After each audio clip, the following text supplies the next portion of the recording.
2018년 겨울 한 청년이 늦은 시간 컨베이어 벨트에서 홀로 작업을 하다 기계에 끼어 참혹한 죽음을 맞이했습니다.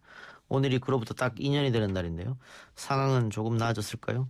제2의 김용균을 막자는 중대재해기업 처벌법은 여야의 화려한 말잔치에도 불구하고 여전히 국회 문턱을 넘지 못했습니다. 누구보다 이 법의 통과를 간절히 바라고 계실 분, 바로 고 김용균 씨의 어머니죠. 김용균 재단 김미숙 이사장님과 오늘 이야기 나눠보겠습니다. 어머님 나와 계십니까? 네, 안녕하세요. 예. 자, 벌써 2년이 됐는데 2년이 지나도 좀 달라지는 건 없는 것 같습니다. 아직도 어머니께서는 또 추운 곳에서 농성까지 하시는데 오늘 아침에 어떤 생각이 드셨는지요? 저희는 사고가 나면 때에 그곳에서 머무르고 있는데 예. 지금 이주기가 됐다니 정말 세월이 빠르군요. 예. 오늘 또 국회 본회의장 앞에서 72시간 농성을 벌이신 걸로 알고 있는데 네. 그 정치권에서 여야가 이걸 통과할 것처럼 이야기했는데 결국 뭐 오늘도 통과가 안 됐습니다. 네, 지금 말로만 뭘 해주겠다 자꾸 그러기만 했어요. 예. 근데 이제 어제까지만 해도 맨날 여야 할 것 없이 그런 태도였는데, 그래서 저희는 당론으로 채택해달라고 요구도 했고, 예. 그렇지만 뭐 여당 야당 다 하겠다는 말만 했고, 그래서 누구도 이렇게 더 나서서 하는 모습을 보이지 않고 있다가 오늘 이제 아침에 출근한 이낙연 대표를 봤어요. 예. 그래서 그분이 좀 꼭 통과시킬 거라고. 예. 네, 연내 1월 10일까지가 지금 기간인데 그때까지 통과시킬 거라고 얘기를 했어요. 그래서 저는 연내에 꼭 통과시키길 진짜 바라거든요. 예. 이번 해 지나면 이게 또 다음 해에는 또 투표도 있고 그러다 보면 또 이건 또 미그적거리다가 아무것도 안 되는 거 아닌가. 사람이 이렇게 계속 죽어나가는데 이번에 아니면 정말 막지 못할 것 같아갖고 마음이 정말 급합니다. 예, 어머니께서는 뭐 내 아들이야 그런 사고를 당했지만 다른 어머니 아들들은 그런 사고를 안 당했으면 하는 바람에서 지금 이렇게 농성도 하고 투쟁도 하고 계신데 오늘 이낙연 대표가 연내 통과하겠다 그렇게 말씀을 하셨습니까, 확실히? 꼭 지금 노력하고 있다고 그렇게 하셨어요. 예. 이낙연 대표가 그렇게 얘기했고 오늘 이재명 경기도지사도 본인의 SNS에 연내 반드시 통과시켜야 한다 이런 이야기를 했는데 조금 기다려보고요. 근데 지금 이 중대재해기업 처벌법을 두고 기업에서는 이거 너무 과잉입법이다. 이거 통과되면 우리 기업 운영 못한다. 이런 얘기를 하고 있거든요. 들으셨죠? 네. 기업에서는 사람 연하창 나눠져갖고 계속적인 사람 죽음에도 432만 원 평균 그것만 내면 땡이 있어요. 더 이상 처벌도 없었고 그러니까 계속 기업에서는 432만 원이 껌값 아니에요.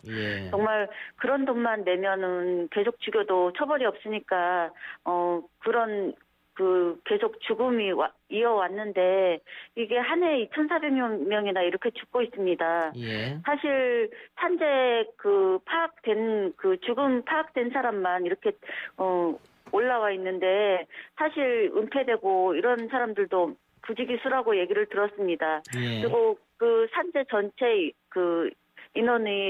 인원을 보면 한 해에 11만 명에 가까운 노동자가 희생을 당하고 있다고 합니다. 예.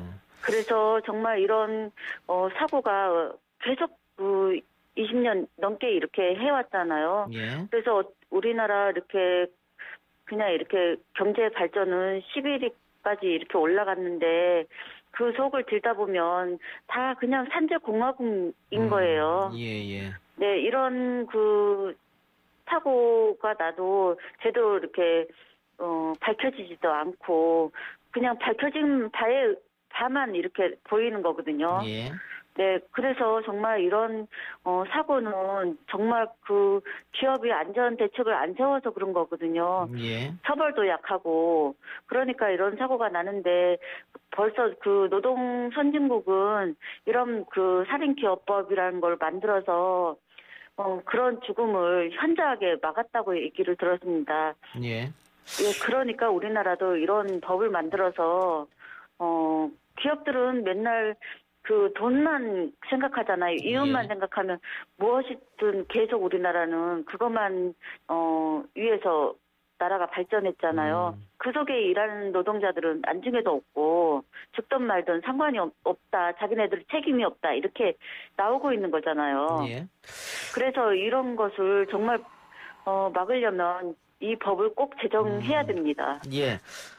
이 어머니 말씀처럼 하루 평균 6에서 7명 정도가 산업재해로 사망을 하는데 그걸 막기 위해서라도 이 중대재해기업처벌법이 필요하다. 이 법이 제정이 되면은 그 사망사고를 좀 많이 막을 수 있다고 판단하십니까? 네, 벌써 지금 다른 나라에는 영국이나 호주 뭐 이런 데서는 벌써 이 법을 시행을 해서 많이 죽음 막았다고 들었습니다. 예. 그리고 이런 그 법도 정말 사람을 지키는 법도 중요하고 나라가 지금 안전 시스템을 만들고 그런 청도 만들고 노동안전청이나 그리고 또 사회 분위기도 안전을 중요시하고 사람을 그 가치를 존중시키고 이렇게 나가야만 사회가 그런 쪽으로 흘러가고 안전을 우리 스스로 챙기고 나라가 또 그 같이 가고 이렇게 하면 안전한 나라 되지 않겠습니까? 예. 그 지난번에 일명 김용균법이라고 불렸던 산업안전보건법이 제정이 됐었는데 그거 이후에 조금 달라졌다고 보세요? 어떠세요? 저는 그거 너무 협소하게 통과시켰고, 예. 그때 용균이도 다 빠져 있고, 예. 구역 김군이나 사고가 제일 많이 나는 건설업이나 조선소 이런 데가 다 빠져 있었잖아요. 예. 그래서 저는 그거 통과돼도, 노동자 죽는 거는 막지 못한다고 생각했어요. 예, 예. 그래서 정말, 다시 뭔가를 해야 되겠다 이런 마음이 컸죠, 그때. 예, 알겠습니다. 자, 어쨌든 뭐 정치권 특히 집권 여당에서 뭐 올해 안 또 뭐 늦어도 내년 초를 얘기했으니까 네. 예, 조금 기다려 보고요. 그 아드님 사망한 지 2년이 됐는데 혹시 아드님께 하실 말씀 있으면 하시기 바랍니다. 애한테는 맨날 못 해준 것만 생각나고 맨날 지켜주지 못한 엄마라서 제가 아들한테 너무 죄송하고 미안하고 그런 마음밖에 없어요. 좀 예. 더 잘해주지 못해서 미안하고 좀 공부도 좀 더 시켰으면 그 사고를 막지 않았을까. 하하. 네, 그리고 또 그런 회사에 들어갔다 해도 엄마가 조금 더 알아봤으면 얼른, 데려오지 않았을까. 이런, 예. 맨날, 내가 못해서 애가 그렇게 됐다라는 자책감에 살고 있어요. 예. 용균이한테 예. 정말 용균이한테 바라는 거 있다면 그 세상이 어떤 세상인지 몰라도 이렇게, 이런 곳에 말고 정말 사랑이 듬뿍듬뿍 있는, 이웃하고, 다 존중받는 그런 세계에서 용균이가 있었으면, 그랬으면 정말 좋겠다 이런 생각을 하죠. 알겠습니다. 어머니 지금 계속해서 이 추운데 농성 하셨는데 건강은 괜찮으십니까? 네, 괜찮습니다. 예, 알겠습니다. 오늘 인터뷰 어려운 와중에 고맙습니다. 감사합니다. 네, 지금까지 고 김용균 씨 어머니 김용균 재단 김미숙 이사장이었습니다.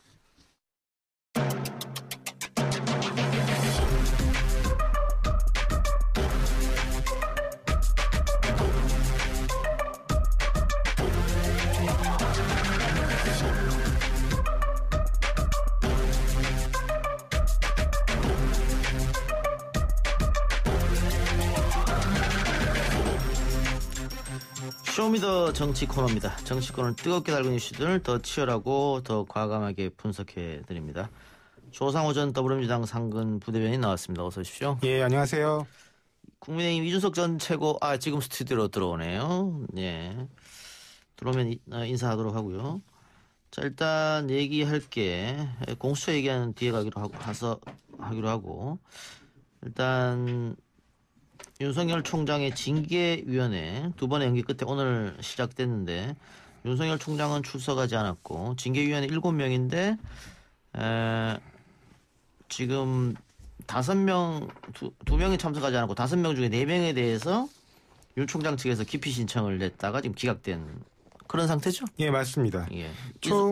말씀하세요. 총 이제 원래 7명인데 그중에 징계 청구권자인 위원장을 맡고 있는 법무부 장관 그 추미애 장관은 이제 빠지게 되고요. 사건 심의에서. 그다음에 이제 이용구 차관과 심지철 검찰국장, 그다음에 외부위원으로 이제 로스쿨 교수 정모 교수하고 안모 교수가 두 분이 들어가셨고, 그다음에 신성식 반부패 부장이 이제 들어가게 됐는데, 그 중에 신성식 반부패 부장을 제외한 나머지 4명에 대해서 전부 기피 신청을 했고요. 그 와중에 이제 그 기피 신청을 예고한 시점에 이제 심재철 국장은 스스로 이제 본인이 회피 결정을 해서 빠지게 됐고, 나머지 3명에 대해서 이제 심리를 해서 전부 이거는 기피권 남용으로 보고 기피 신청을 전부 기각했습니다. 예.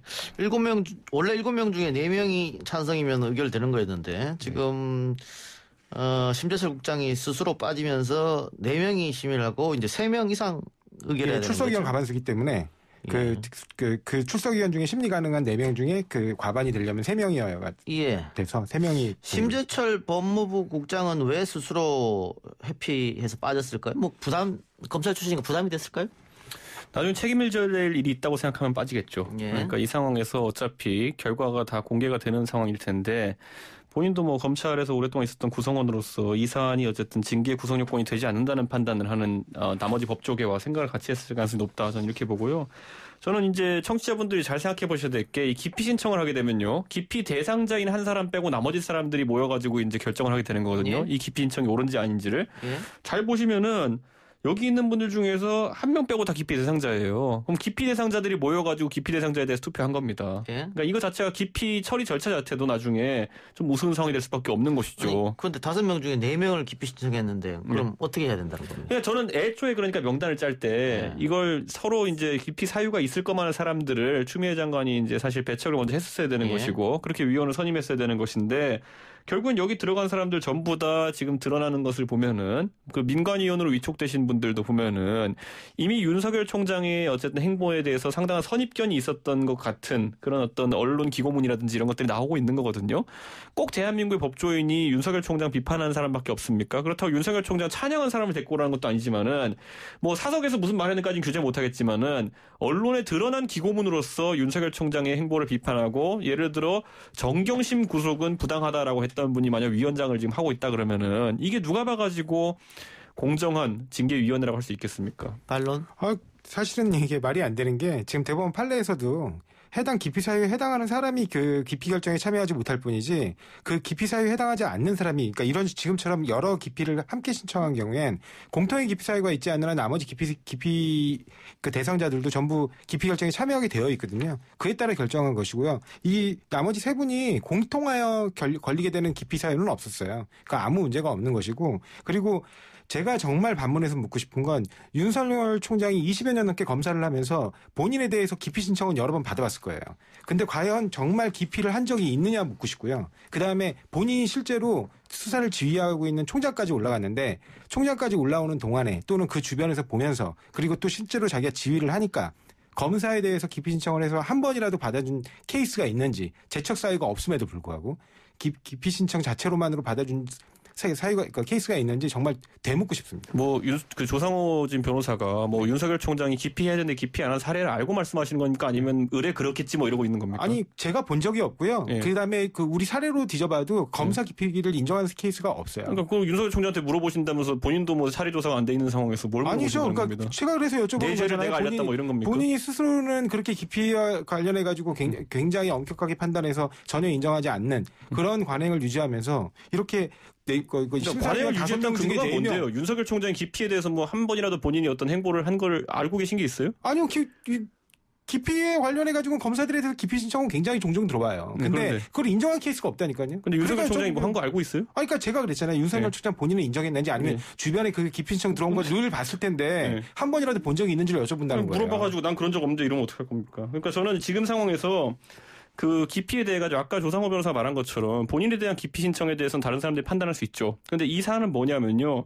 어쨌든 4명에 해당하는 위원들에게 기피를 걸은 거예요. 그러니까 윤석열 총장 측에서 당신들 4명은 진짜 부적절하다 생각한다고 이제 판단을 내리고 한 거거든요. 네. 그러면은 이 사람이 법률적으로 여기 기피 신청 판단에 참여할 수 있는지와 별개로 나를 어쨌든 부적격자로 지목한 사람에 대해 가지고 판단 내리게 하는 것. 네. 이것 자체가 이미 선입견을 갖고 판단할 수밖에 없게 만드는 것이고 어떻게 이렇게 4명씩이나 이렇게 이런 사유가 걸리도록 이렇게 징계위원회를 짰습니까? 아니 걸리지 않습니다. 그거는 걸린다고 본인이 스스로 생각해갖고 윤 총장 측에서 신청한 거가 안 받아들이겠다는 취지고요. 그다음에 아까 제가 말씀드렸지만 대법원 판례에도 유사한 케이스들이 있습니다. 실제로 이렇게 뭐 여러 명에 대해서 신청을 했는데 알겠습니다. 그거에 대해서 아무런 문제가 없어요. 이렇게 결정하는 거죠. 그 문제는 지금 기각이 됐으니까 기피를 했다 안 했다 이걸 떠나서 대통령도 절차적 정당성을 계속 얘기했으니까 5명 중에 4명을 기피 신청했다. 그런데 이제 기각됐잖아요. 이게 나중에 절차적 정당성에 문제가 있겠느냐. 이걸 한번 봐보죠. 그러니까 제가 아까도 말씀드렸지만 법적으로 아무 문제가 없고 절차적 정당성이 결국에는 나중에 소송 과정에서 다퉈질 거란 말이죠. 그러니까 그런 부분에서 아무 문제가 없는 겁니다. 그러니까 그 판사들의 경우에도 그러면 3명 다 기피 신청하면 그 기피 결정 누가 합니까? 할 수가 없거든요. 그러니까 다 그렇게 합니다. 이 최고 정치적으로 말고 법률적으로. 법률적으로 이건 다툴 사안이 아니라요. 저는 지금 이미 이 사안에 대해 가지고 공정성에 대한 시비가 벌어졌거든요. 그러니까 공정성이라고 하면 지금 시점에서 뭐 윤석열 총장 지지율이 뭐 과학적으로 올라간 이유 이런 걸 저희가 뭐 법률적으로 분석할 건 아니기 때문에 국민들이 이걸 바라보는 시각이 있어가지고 부당한 징계다라고 지금 보는 거예요. 자, 이거는 지금 시점에서 아까 말했던 것처럼 원래 7명이 되게 되어 있잖아요. 거기서 우선 위원장이 추미애 장관이라고 해서 빠졌죠. 그다음에 법무부 차관 임명하는 과정에서 제가 지적하고 싶은 거는 그분에 대해서 인사검증 제대로 했습니까? 아닌 것 같죠. 지금 보면. 왜냐? 이 정부에서 집 2채 가진 사람 안 한다고 했는데 강남에 2채 가진 사람을 차관 앉혀놨잖아요. 지금. 그다음에 보십시오. 그다음에 검사들 중에서 이제 심재철 국장하고 그리고 그 또 한 분 있잖아요. 반부패 부장. 이분 같은 경우에는 언론에서 저분들 나올 생각했어요. 그리고 기피 신청할 거라 생각했어요. 그런데 그분들 데리고 나왔죠, 그대로. 당연한 거죠. 그건 왜냐하면은 이분들 외에 대체할 만한 검사장급 이상의 인사들이 이미 입장을 밝혔기 때문이거든요. 이거 지난주에도 우리가 똑같이 그러니까요. 했던 얘기니까. 근데 그때 제가 말씀드렸던 게 뭐냐면 이 사람들 왜 사람 못 찾을 거니까 구성하기 어려울 거다 그랬는데 실제로 그렇게 됐잖아요. 아니 지금 말씀하신 대로 사람을 못 찾을 거다 하셨는데 정확하게 원래 항상 이렇게 나오시는 분들이 징계위원회에 나온 거예요. 원래 검찰국장은 이제 법으로 지정하지는 않았지만 관례적으로 인사와 예산을 다루는 그 법무부의 최고위직이 있기 때문에 검찰국장이 관례적으로 징계위원으로 들어왔었습니다. 이건 지난주 했던 얘기를 또 똑같이 반복하는 거니까 더 필요 없을 것 같고 제가 그 두 분한테 방금 드렸던 질문은 뭐 정치적으로 해석을 하면 징계 자체가 뭐 열리는 것 자체가 맞다 안 맞다 이렇게 논쟁이 되니까 나중에 혹시 윤석열 총장 측에서 이거는 절차적 정당성을 어겼기 때문에 법적으로 문제가 있다라고 할 수 있잖아요. 네네. 그 부분에서 여쭤보는 거예요. 저는 기피 신청에 대해 가지고는 아까 말했던 것처럼 결국에는 기피 신청이 대상이 된 위원들이 이렇게 4명씩이나 포진하고 있는 상황 속에서 결국엔 기피에 대한 판단을 하는 것 자체가 이런 상황 같은 경우에는 아까 대법원 판례 얘기하셨지만은 그 7명 중 2명 문제된 사건이었죠. 그런데 지금 이번 같은 경우는 7명 중 4명 거기다 1명은 장관이라서 빠지고 급히 임명된 차관이 있고 이런 사안은 판단이 다를 수 있다. 저는 이렇게 보는 것이고요. 저는 당연히 윤석열 총장 쪽에서 법적으로 다투겠죠. 근데 저는 거꾸로 지금 시점에서요. 윤석열 총장이 법적으로 다투는 것이 의미가 있겠느냐. 중징계가 떨어지면은. 저는 이런 생각을 하는 게 이 정도고 만약에 국민들이 이 상황이 부당한 징계라는 여론이 형성되면은 나중에 끝나면 여론조사에 나올 겁니다. 그렇다면은 윤석열 총장은 법적으로 시시콜콜 다퉈가지고 이걸 하기보다는 부당한 일을 당했다는 걸 이미 국민들이 인정하고 있기 때문에 저에게 이것을 바로잡기 위해서 더 큰 힘이 필요하다는 거를 얘기하면서 정치적인 행보를 하는 것이 더 옳다. 저는 이렇게 보는 것이 왜냐? 실제 다퉈봐야 나중에 검찰총장 신규로 임명을 하면 예전에 정현주 사장 그 사건처럼 명예는 회복하지만 실질적인 권한은 회복하지 못하는 상황이 되고 오히려 그 재판에 2, 3년 발목 잡히면은 다른 행보를 못하는 상황이 올 수 있겠거든요. 그러니까 저는 이거는 앞으로 윤석열 총장 측의 행보도 주목이 되는데 만약 중징계가 내려진다면은 뭐 할 수 있는 방법은 여러 가지일 것 같습니다. 자, 오늘 안에 결정이 안 난다는 얘기도 있던데 두 분은 어떻게 보십니까? 그러니까 오늘이라는 게 12시를 얘기하는 거라면 뭐 넘어갈 수도 있다고 봅니다. 예. 왜냐하면 과거에 그 윤석열 총장 사례가 있었지 않습니까? 옛날에 본인이 이제 정직 2개월을 이렇게 처분을 받은 적이 있는데 박근혜 정부 때 그때 경우에 오후 2시 반에 시작을 했는데요. 그때도 이제 한 자정쯤에 끝났습니다. 한 예. 9시간 이상 심리를 했고요. 근데 이 건의 경우에는 이제 사실은 총장에 관한 건이고 그다음에 징계 사유도 그때는 한 건이었지만 지금 6건이나 되기 때문에 그 심리에 필요한 시간 같은 것들을 고려한다면 자정을 넘길 수는 있지만 이번 회 속행길이 열린다고 할 날짜를 다시 가능성은 잡지는 않겠다. 다시 잡을 가능성은 높지 않다고 봅니다. 굉장히 혼란이 많이 이렇게 오고 있기 때문에. 저는 뭐 징계 사유 6개 중에 5개는 이미 여권에서도 말이 안 된다 생각하고 계속 언급 안 하는 것 전혀 같은데. 그렇지 않습니다. 자, 그러면 예를 들어 이건 어떻게 됩니까? 정치를 할 것 같다는 것 때문에 징계 사유가 들어가 있잖아요. 네.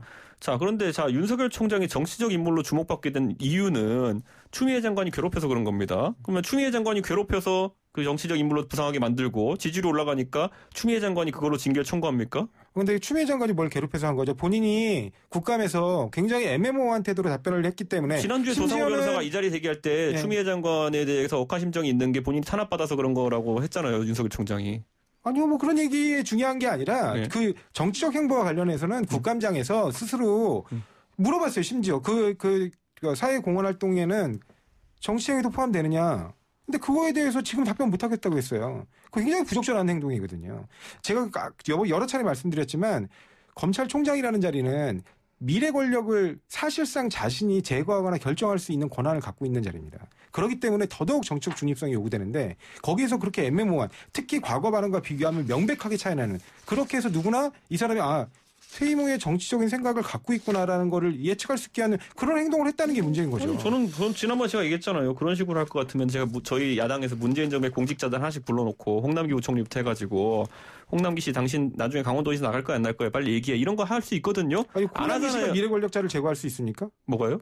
아니 홍남기 부총리는 예산권을 가진 기재부 장관으로서 예를 들어 강원도지사 출마를 염두에 두고 강원도 예산을 투하했다 그러면은 저희가 똑같이 지적하고 공격할 수 있어요. 그거 공격하시면 되는 거예요. 그건 정치적으로 공격하시면 되는 거고. 아니요, 그게 문제가 아니라 제가 말씀드리는 건 뭐냐면 윤석열 총장이 갖고 있는 그 총체적인 검찰권이라는 거는 누군가를 정치적 경쟁 대상에서 아예 배제할 수도 있는 권한이 있다니까요. 그러면은 수사하고 진행하고 있는데 어떻게 출마합니까? 그러면 그 검찰총장을 권한을 제어하고 네. 감찰권을 남용하고 이제 수사 지휘권을 남용하는 추미애 장관 같은 경우에는 검찰총장보다 더 큰 권한이 있는 건데 이 사람 정치하면 안 되겠네요. 아니요. 수사주의권을 자, 남용했다고 저희는 예, 생각하지 않습니다. 지금 일부 아니 검찰총장이 힘이 그렇게 세가지고 예. 그 사람이 정치하면 안 된다 그러면은 검찰총장도 지휘할 수 검찰총장을 있잖아요. 밥만 먹으면은 계속 수사지휘권 내리고 그다음에 감찰하고 이렇게 하는 추미애 장관은 정치에 손 떼야죠 그러면. 아니요. 밥만 먹으면 그렇게 하지 않았습니다. 2번밖에 그래요. 안 했고요. 알겠습니다. 이거 제가 중간에 개입할 수밖에 없는 게 네. 지난주 했던 게 계속 네. 반복하니까 일부 순서 마쳐야 되는데 이 징계권 이야기는 1부에서 마치고 우리 2부 넘어가서 다른 얘기 하려고 그랬거든요. 지금 이제 시간 오버됐기 때문에 2부에서